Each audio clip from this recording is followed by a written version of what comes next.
Barak's growth and humility. Barak too grew in stature after the victory. Once hesitant, once uncertain, he was now a man marked by courage. He continued to lead his tribe of Naphtali and often traveled to Deborah's palm to confer with her. He had learned something priceless, that victory belongs to the Lord and courage is born not in self-confidence but in trust. Yet Barak never tried to steal the glory that belonged to Deborah or Jael. Instead he honored them. He never forgot that his own strength had faltered until Deborah's prophetic voice stirred him. Humility became his armor, and with it, he gained the respect of Israel. Jael's quiet legacy.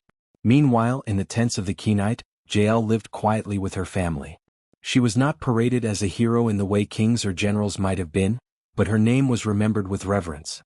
When women told stories to their children at night, they often spoke of Jael, the tent-dwelling woman whose hands had brought down a tyrant. Jael herself did not boast. She returned to her daily life, pitching tents, caring for her family and tending her flocks. But deep inside, she knew her obedience had altered the course of Israel's history. And though she remained a foreigner among Israel, the people respected her as one chosen by God. The danger of forgetfulness. Yet Deborah, in her wisdom, knew something dangerous still lurked in the heart of Israel: forgetfulness. Israel's history was a cycle of victory and relapse. When God raised up judges, the people obeyed. But once the judge died, they turned again to idols. Deborah could sense this weakness. That is why her song was not only celebration but also warning. She had rebuked Reuben, Dan, Asher, and others for their cowardice. She wanted the tribes to remember, obedience brings victory, but hesitation and disobedience invite bondage. So she frequently reminded the people of the Lord's deliverance. She encouraged them to keep the altars of Yahweh pure, to tear down the shrines of Baal, and to teach their children the stories of what God had done. Deborah's leadership was not only judicial, it was spiritual.